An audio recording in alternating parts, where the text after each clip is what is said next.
So get together 50 to 100 people to play a certain piece of music, just to get them all in the same place, let alone to have them play something inspiring, is so improbable and unlikely that it is a miracle every time it happens. A real miracle, an amazing, beautiful thing. And we need to give that to everyone.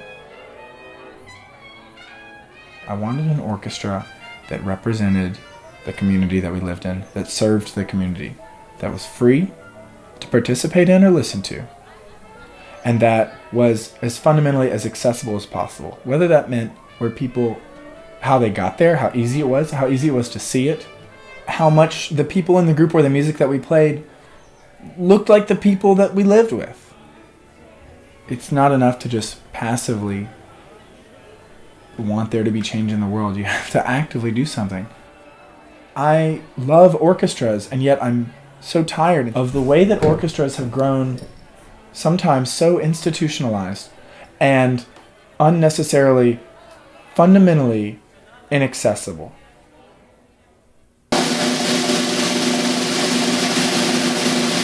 Here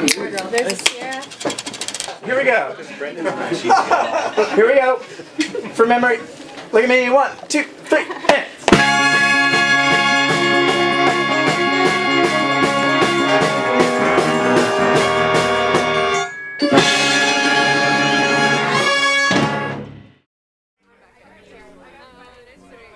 I asked 150 of my best musician friends and said, y'all, we're going to do a reading session, and we've got chairs and a space in the music. All I need you to do is bring your music stand, and I'll have a big tub of free beer. And it didn't take much convincing. We had 50 people show up to the first session. And sure enough, all the beer was drunk. A lot of great music was made. And everybody said, that was awesome. And I knew that I had something good. My name is Dave Möschler, and I'm a conductor and freelance musical director in the Bay Area. And I run a group that I founded recently called Awesöme Orchestra Collective.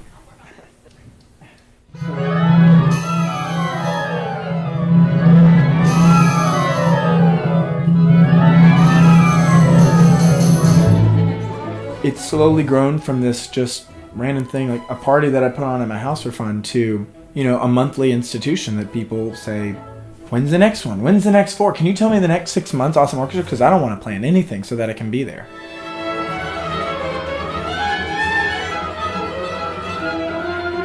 People have also come forward and said, we're so excited about you guys. We want to hire you to play on our album. We want to hire you to play at a concert. And that took a while for me to wrap my brain around and say, well, we are a reading group, but I can't turn down this adventurous thing, because that's exactly what we're about.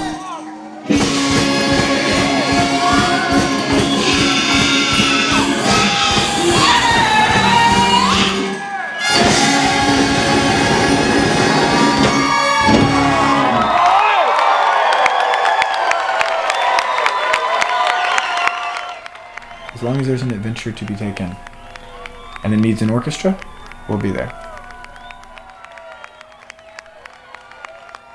And we don't exclude anyone. We don't say, no, you can't come play. You have to pass the audition. That's the exact opposite of what we want to do. We're about creating a culture of encouragement and a culture of empowerment. However, we do care about high musicianship. If you're going to sign up, you need to proficiently play your part. Some people, that means they can show up and sight read it perfectly the first time. Some people just know the music and they come in and they say, oh, I know this, it's fine. Other people, they get the music ahead of time and they just practice it for a week. People say, well, who gets to play first trumpet? I said, you guys work it out. I want it to be democratic. There's 2 ways to do 17. One way is to go yum, yada da da da da. When you're in rehearsal, even if you have a group who plays the notes perfectly the first time and all the rhythms, there's still just an infinite number of choices to make about how a piece can go. What should we do? It requires a little democracy. The latter. Straight into it. Really? Okay. Anybody think the loop pause? Not a loop pause, just a grand pause.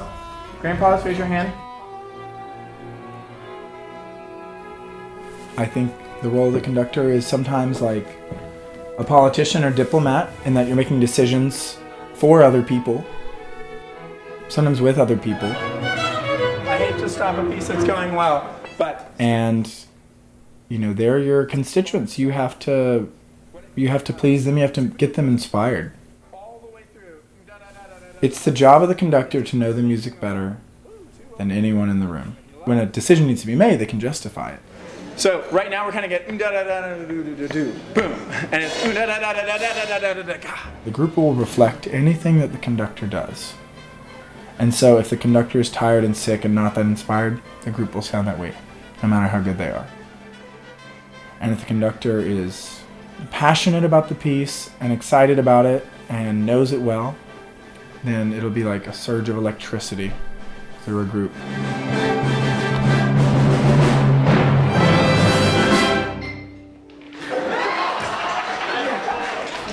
Raise your hand if you don't have a beer but would like one now. 4 cases of PBR doesn't cost that much, but if it means that a bunch more people, a dozen new people are going to come out, that's priceless.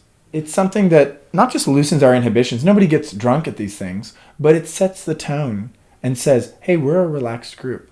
Awesome Orchestra is more like the culture of a band. Some people don't drink at all. Some people drink a ton. There's always somebody in like the brass section that like grabs one of the cases and takes it back and they pass it out as they're going. To not have beer at these rehearsals would just be sacrilegious at this point. It sums up so much who we are. Myself, I'm a paper girl. There's Sierra.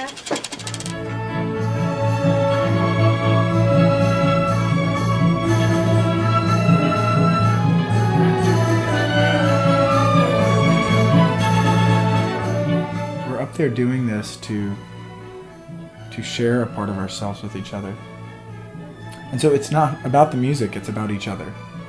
Music just happens to be a really awesome conduit for that.